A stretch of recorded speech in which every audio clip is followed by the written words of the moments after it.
think outside the box, if you will. I mean, go there, go off campus. Let's think this through. And sure enough, that's where the Mustang was born. When it finally hit, it took the country by storm.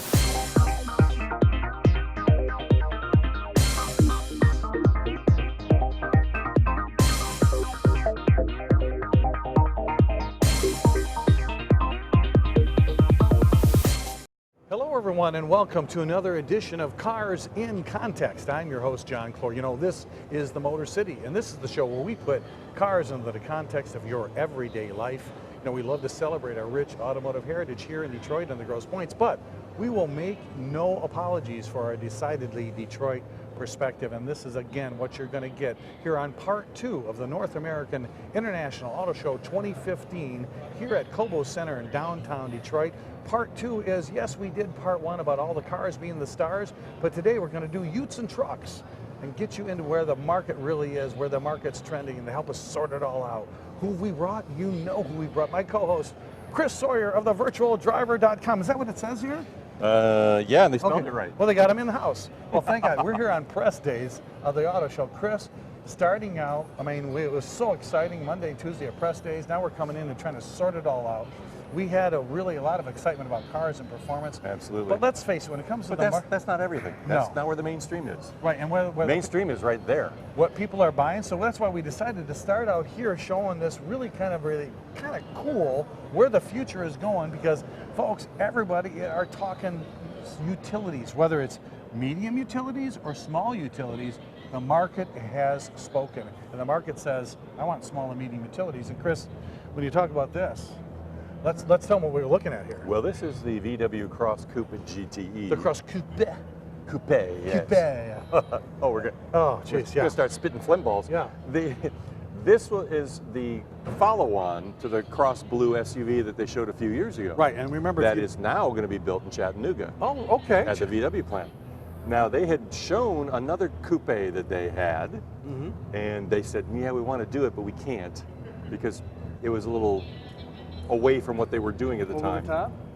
And so then they rethought it, and this is the precursor to the production version, which will probably also be built at Chattanooga. Wow. So it's going to be a hybrid, and what we can figure out from this as well is the fact is, if this is a hybrid, you'll be able to buy a hybrid Cross Blue full-size SUV from these guys. Right, and now that's really the whole point of all this. Let's face it. When you talk about utilities, they love utilities, Chris, because of what? Because of utility. Exactly. Right. You know, you sit up high. You've got 5 people. You sit up high. You've got a great view out of the car. Right. You feel safe. Right. You're up off the road. Exactly. You see. And people think that it's much better in weather like we've been having the past couple of days. Sure. But it's really not. You can do just as well in a car. Right. Right. But I can understand why they like these things, and there's that rugged outdoors feeling of I can go anywhere, even though this will never go off-road and I won't go any farther than IKEA or Starbucks. Exactly right. So folks, remember, just a few years ago, we talked about the SUV craze. Everybody had an SUV. You know, even in every driveway across America, the big SUVs were everywhere, you know?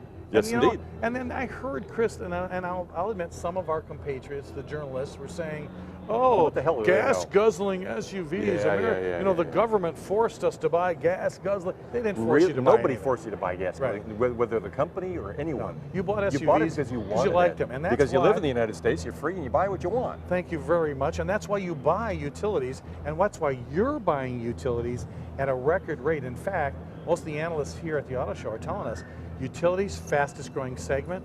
Almost everybody at one time or another are going to own a utility. Now, whether it's the big ones are really kind of falling out of favor, Chris, even though we have a new Navigator. But we also have all the new GM ones, and those are selling very, very well. And they're pretty. And you know, the Escalade still is for sale, and those exactly. But where the meat of the market is, medium to full size.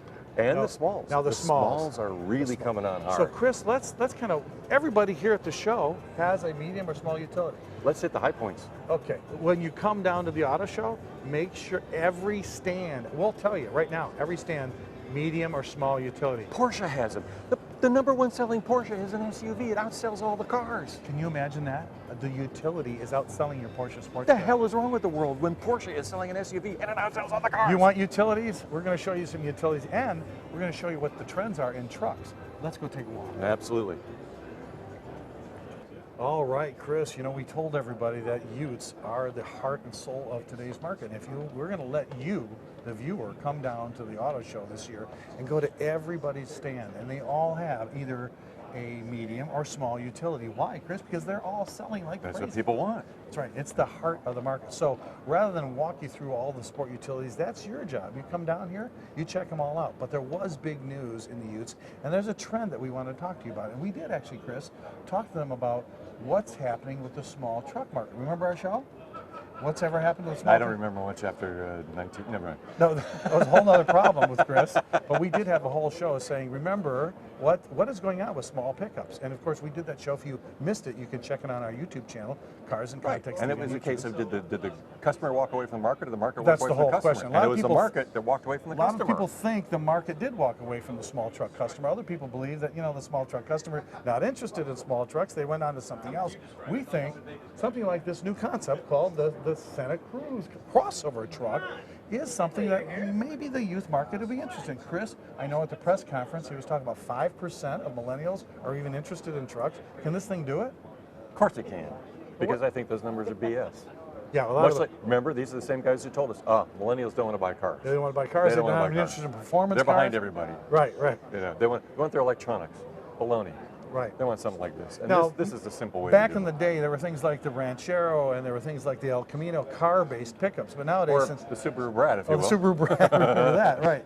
So nowadays, I mean, if the young people are truly interested in small utilities, utilities being the family car, maybe a small utility with some style, not much of a truck bed, but it's not meant to be a truck. No, much like the Ridgeline was meant to be a truck, although they sold it the wrong way. No, we did mention that on our previous show. The Honda Ridgeline, man, they've had some issues with that. First it's on, it's off, it's not selling.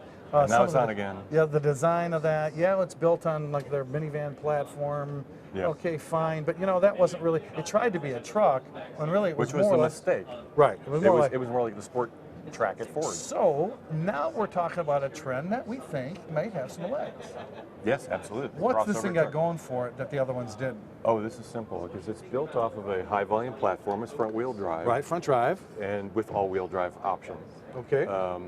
Its unit body is very simple to do in the Decent same fuel plant. economy. I have very good fuel economy. Yeah. And it's in the same plant with everything else. So you just run this down the line with your utility or Right, you can build the it. sedan you've pulled it off. Perfect, right. And so for that young couple that doesn't really want to buy a pickup, it's too big to get in their garage, they go to IKEA and they can't get that big box with a chair in it. And it's a great place to put the kids when they're really loud. Don't make me stop this, Doc. I'll turn around. We think it's that. This is the kind of vehicle we had suggested to some of the OEMs. Maybe this has an idea, has legs. You know, maybe instead of this, it is a true small pickup, body on frame, kind of small truck, the size of Chevy Love Ford Courier kind of truck. Remember those? Wow, you are old. Maybe a 4-cylinder Eco diesel with a little manual transmission, hose out the interior. Maybe that's what they want. But at least they're thinking where the small truck market's going. Exactly, and I think this is a good place to go because it's much like the Mustang was when it was new. It was Right. something that was cheaply built, or inexpensively built, shouldn't use the word cheap. Inexpensively built, but you could upgrade it any way you wanted I to. hope you're not going to say white space. No, that was what everybody was saying, and if I had a White nickel space- for every time it was we said. heard white space vehicle more times into this year's show than we heard there's more white out at Staples. I mean, that's too much white space. But maybe, not truly a unique idea, but maybe something the domestics. Somebody needs to pull the trigger on it. Hyundai Yep. will do it. And speaking of the domestics, let's go over and take a look at some of the truck news they made at the same time while this truck was starting to stick its toe in the water. Let's take a look. Let's go. Well, has the mood music put you in the mood to buy a new small utility? I hope so, because here we're looking at the all-new Chevy Trax. This is what we're talking about. Everybody wants a small utility. Why? It's a small car, it's front-wheel drive, it's fuel efficient, it holds a lot of stuff, it can carry your friends, it's got all the technology you need, you don't get stuck in the snow. The only question is something like the Chevy Trax is, don't you wish, I wonder what happened to Chris Sawyer of the virtualdriver.com. Like, why isn't he, oh, wait a minute. Chris, This is much more comfortable than standing out there listening to you. what are you doing in the Chevy Trax? Sitting down. I know that, Chris, but I'm saying, so you're trying to, you know, you were talking about the interiors of some of the small utilities. This is a really reasonable price vehicle. Oh, absolutely. And it's also surprisingly roomy. Yeah, This is built on the Chevy Sonic. what? Small sedan. Can you imagine that, folks? Why would you really want to buy a Chevy Sonic when you get this much utility, right? Well, you just ticked off a lot of people at GM who go on the Sonic program. The Sonic's a great little car if you just want a car. But it's a solid platform for this. Right. It's got all-wheel drive option. Wow. And the all-wheel drive is really cool in that it kicks in only when it's needed. It's totally shut itself off by 32 miles an hour. Love it. The reason being that that way cuts the parasitic drag. Your fuel economy isn't a problem. Right. But if you start to get wheel slip at speed, it kicks right in within milliseconds, so you have all-wheel drive when you need it. Which is why I think the people are picking utilities over their small cars. Absolutely, because The other you're getting the utility, the room, the ability to take things along with you, but you're also getting the feeling of safety and comfort that you want. What I'd like to do is slide in the back seat so I can kick the back of Chris's seat to make sure he knows I'm there. Weren't you on that Delta flight with me? No, that was my tray table, was not in the upright position. I'll tell you. Yeah, I gotta tell you, this is what we're trying to tell you why this is the hottest segment. This is what's happening. And everybody, although this is brand new, everybody's got a small or medium utility. And this is what you gotta come down to the show for. Check them all out, sit in them all, price them all, and make the smart decision. But Chris, you know, when you talk about utilities, the other part of the market that sells, the #1 best-selling vehicle in all of the United States of America is a full-size pickup. But we talked about our show, whatever happened to small pickups. There was a pickup that said it was small, it really wasn't. Let's go find out about what a really hot-selling, kind of a mid-sized truck. Let's go find out what about the truck market. Can I sit it too? I'm comfortable. You can't, come on out of here. Just quit You're tracking no around. fun. Let's go this way. So whatever did happen to small pickups? Well, I'm not sitting in exactly a small pickup. This is the Chevy Colorado. These pickups we showed you last year on Cars in Context TV, which you now check out on our YouTube channel. But you know, we talked about small pickups became medium-sized pickups. When these trucks were introduced, we thought, well, really, they're not small pickups. Look at this thing. It's a good size. I mean, I'm a big guy and I'm really comfortable. We got tons of room in here. But you know what? It's really more of a mid-sized truck. But here's the surprise. These things are selling. Why? Here it is, that white space again. They're in a place where there's not a lot of manufacturers making a mid-sized truck that's got a lot of utility. There's that word again, hauls, takes people around in comfort, great engine choices. I mean, it's really a garageable size. And I kind of like it because I like the styling of these trucks. And you know, the other thing about what happened to the small truck market is they're not just standard cab trucks. We never had a small truck that had a crew cab configuration, a really good crew cab, but they were more sport utilities. But now look into this. Let me show you some of the seat room back here. I mean, there's actually a lot of, oh gosh. Look who's in the truck here. This is Chris Sawyer from thevirtualdriver.com. I wondered why I felt that kicking on my back seat. So Chris, I mean, it is a small truck, but you can carry some around. You can actually go somewhere without killing yourself. This is pretty comfortable. It is, really? It is, yeah. So it's not the typical Not a piece of penalty plywood, box. penalty No. box. Yeah, piece of No, plywood not with at a all. cushion on it. No, not at all. Would you say 4-passenger or a possible 5 if you had friends you really like? If they were really, really close, Yeah, you could take them all. you could fit them in the back. Yeah, or somebody you want to sit next to. But you have to admit, this is the utility in the small pickup market, in these crew cabs. It answers the question that the small pickup had that nobody really liked. It was a small cab, Right. really tight. This So- takes care of it. This is why we're trying to explain in context why the market left the customer. They didn't offer the Ford Ranger and for a while the S10 did, Yep. but they didn't have the small crews that actually were usable. This truck, although it's much bigger than what I call a small pickup, it's really more of a mid-size, is actually giving you all the things you want in a garageable, manageable size that's not so huge like a half ton. So Chris, I can see why they're selling. Absolutely, and the thing that the real difference is that lengthwise is probably close. It's really close in size to a base Silverado. Okay. But its width that it's much smaller. Okay. So really, the question you have to ask yourself is the full size too full size? Right. For a lot of people, it is. It really is. Let's check out something else though. How does the mid-sized truck. How's that market? Try to get more interest and then just the standard kind of truck. Yeah, you can haul stuff in it, you got a bed, but how can they generate more interest? Chris, we saw something at the show. We had, you know, when Ford announced some of their performance cars, they announced an all-new Raptor pickup. Yep. The Raptor used to be produced by SVT, an off-road beast, big tires, great wheel travel. Greatest off-road truck I've ever had. Really, it's really for the off-road enthusiasts. And now we saw at the auto show, the Ram brand came out with its Rebel. Which is really funny because they bought American Motors and now they have the Rebel name. American Motors AMC Rebel. Exactly. That truck isn't quite in Raptor's territory as far as It's the engines. almost Raptor. It's the- without the cost and without the too much stuff. You're not going to go really hard off-roading No, it's kind in of like you know, when Ford had its Tremor pickup and they had the Raptor, to me the Ram Rebel is kind of like a cross between those two trucks, Raptor Yeah, and absolutely. Tremor. But Colorado, they give us something. And, now this is being the Z71. But I noticed over there they've got. Oh, that's the one I want, man. Well, let's go check out Absolutely. the sport version of this truck. Well, let me tell you, Chris, I really like this. Oh, we talked about sport trucks. We talked about off-roaders. Talked about small pickups and full pickups. But this kind of has it all. It's like a medium-size off-roader. And look at up there. It's got a Duramax diesel. Yeah, they're going to be putting a Duramax diesel in the Colorado to begin with. So, Come on. Chevy decided ZR2 is one of our more famous nameplates. Yeah, we brands. remember ZR2 means off-road. Exactly. The Chevy so, vernacular. why not do it with a diesel? Very cool idea. And they went back into the time warp deal, and they put the Tire in the tire in the back. Yep. And they've got the mid gate to keep you to all your separate the stuff, two sides. right. And they put the King shocks up front, and it's like they're saying to yourself, yeah, you can build a Raptor, but we can build you a smaller one. Right, and you've got, you know, the different look, the little power dome hood. You notice the front fascia is so different. So it's got a whole different road presence, big wheel and tires sticking out. It's got, you know, it's got that look. It's not so made up that it's really the Ram Rebel.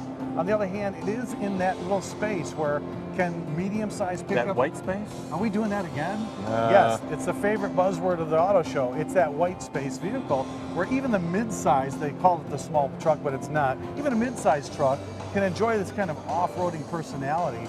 It's kind of special. I like it. Now, I like it a lot. The value of having a diesel over everybody else are twofold. One, you got torque, and if you guys have ever been off-road, and you really sometimes need to torque your way out of problems. Yes, not talk your way, torque your way. That's right. The other part of it, Chris, has got to be the fuel economy story. Yes, absolutely. Light truck diesel Right. is the next big thing. It's going to be where, and granted, gas prices are falling. Yeah, they are. They go down a But for couple the people bucks. who are really putting a lot of mileage on their vehicles, this is what you want. And with the torque this puts out, you got it covered.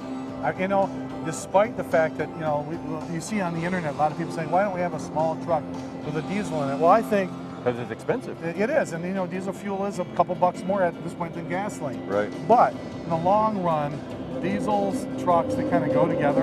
Absolutely. Ram's whole story was about diesel.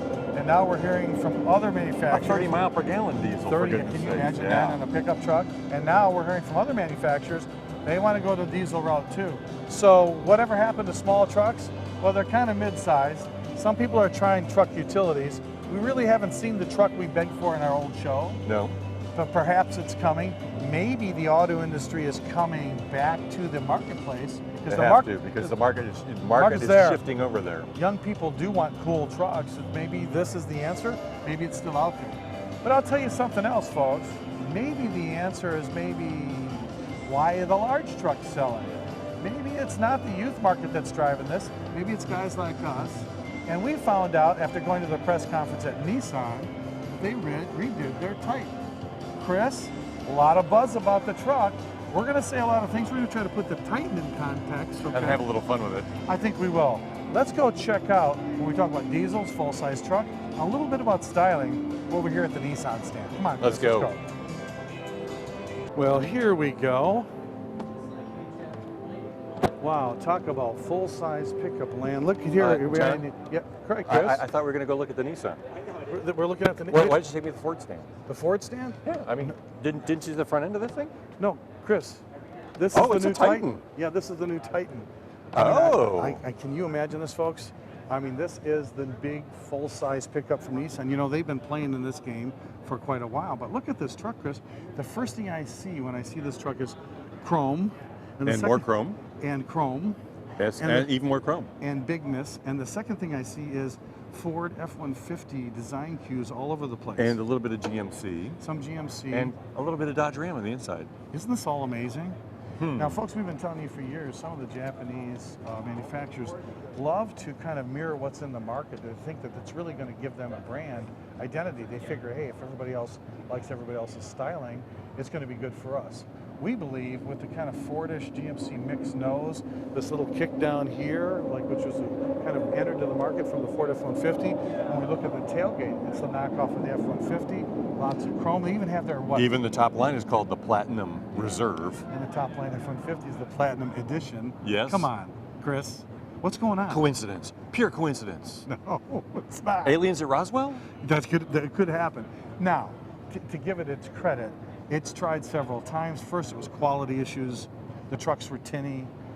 They put all the money into the frame and the drivetrain, Which they needed. Right. But they didn't have the money to put into the body and especially the interior. Oh gosh, yeah. And so they were a little tinny, and they didn't have the greatest quality in terms of fit and finish and long-term durability. And let's face it, truck buyers, when they pay this kind of money, 20, 30, 40, They want the best. When they get inside of it, they want that truck to speak the same kind of quality.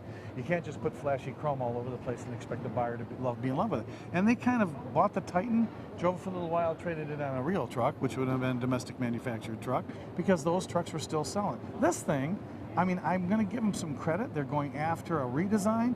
They're really looking hard at the market. This is an all-new truck, top to bottom. Top to bottom. Plus, a 5-liter Cummins twin-turbo V8 in it. There's probably the news. 310 horsepower, 550 pound-feet torque. That's when you want to pull your neighbor's house down. That's right. Or their garage. Or both your neighbor's houses. Or if you're really mad at your neighbor. No, that's not. This is the kind of truck, I mean, where they're trying to sell the strength, and they're trying to give you the look of strength, even though that look may not be their very own. And they're giving you something nobody else has, which is a light-duty diesel. That is the news. So don't be all surprised by the flashy chrome.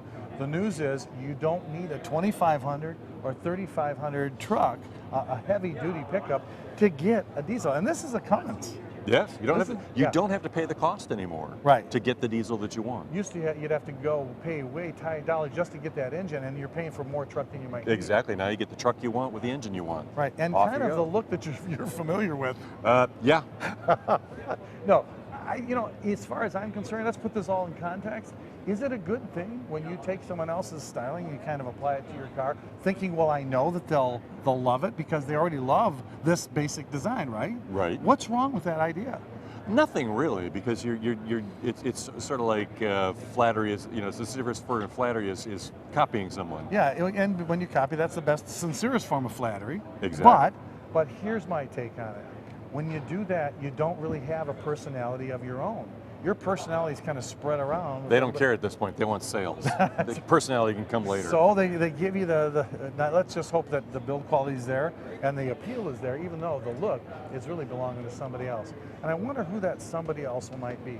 When it comes to trucks, Chris, I know you thought I was on the Ford stand. This is truly Nissan.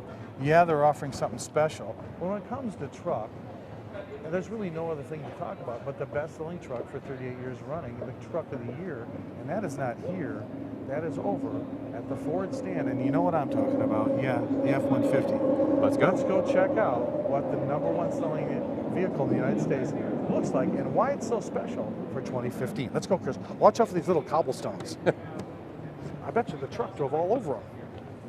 Well, here we are. Here we are at the truck of the year. Chris, we're at the Ford stand. Now, this is really the Ford stand. Yes. And you are standing not the Nissan stand. on the Ford.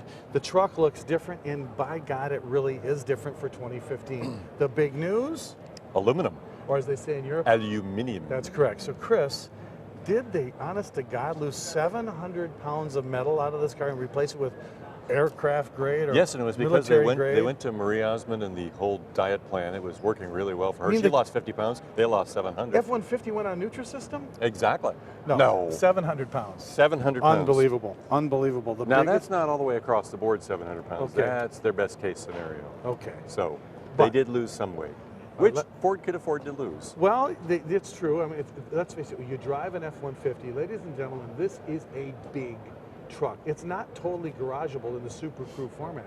Some of the garages, especially in the older neighborhoods, trucks are going to no. have a hard time getting into.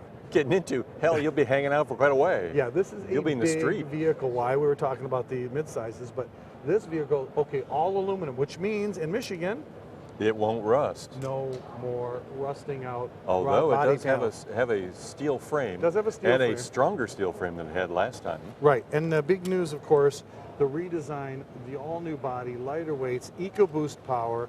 They were going for really the MPG crown, but diesels got in their way. Right. But Ford always has a diesel up their sleeve. Boy, I bet you that hurts when you change shirts. But I gotta, but I have to tell you, that's not a bad idea. It may be what is going to be down the road for the F-Series. Even more, possibly a hybrid.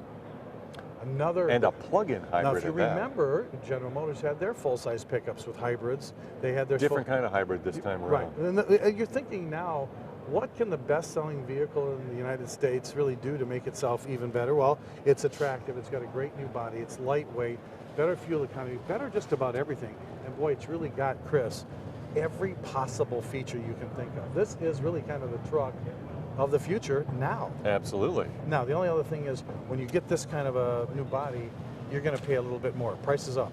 Price is up, but at the same time, Ford sales are down, but not because people aren't paying that price. It's because they can't produce these fast enough. They have to bring all those plants that were formerly producing steel body vehicles Right.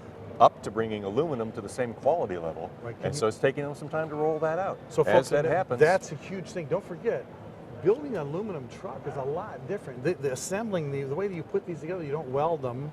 The way you put aluminum together is it's an all-new technology. it's rivets and adhesives, and there is some welding. See, now Ford really had to learn that in the plant. Absolutely. You want to see it? You want to see it happening? Come down to Dearborn, go to the Henry Ford Museum, and take the Rouge Factory tour. You can actually watch these new vehicles being built. Chris, what I like about them is that in today's car world, this is like a Cadillac. I mean, this car is so big, it can carry a family of 6. I mean, people that can get in here now, you'd never expect to be able to, wait a minute, you'd also never expect, come over here, Chris, look, it's Lauren Parrott of WMTV. Lauren, what are you doing in the new F-150? What do you think? Hi, John. Well, it's the truck of the year. She knew that the show would end up at the truck of the year. I don't suppose when we see you, that means we're nearing the end of the show? We are. You have a minute and a half left. Darn it. Well, we Can hope you keep it to a minute and a half? I don't think that's I possible. don't think so. We hope you guys really enjoyed our part 2 of the North American International Auto Show coverage for 2015. If you want to see this show, as well as all the other years we've covered the auto show, in fact, go back and find out if this Chris Sawyer guy was right when you go back on YouTube. I'm always right. And if it's not, I'm changing things. I like the fact that he says that because he's also very humble. If you want No, to he's catch not. Chris, he's He's not humble. well, okay, that's not what I Now, was wait a minute. You can catch him on the virtualdriver.com, or I'd like to catch him at WMTV with you, Lauren and Jeremy. We want to thank you for joining us. This was part 2. If you want to catch part 1, we'll also be on the YouTube channel. Tune in to WMTV for Cars in Context. Chris, I think we pretty much told them the trends. I hope to goodness next year when we come back to do the show, we were right. We will be. Thank you. You're welcome. And thank you. Remember again that on Cars in Context, knowledge is power. Right. So until next time, I've been your host, John Clor. Thanks for watching. Chris, let's have Lauren take us home in this truck of the year. I'm hopping in the back. I'm going to the bed. Okay. The back is huge. Okay. See ya. Let's go. I'm going to the bed. I'm going to the bed. See you guys.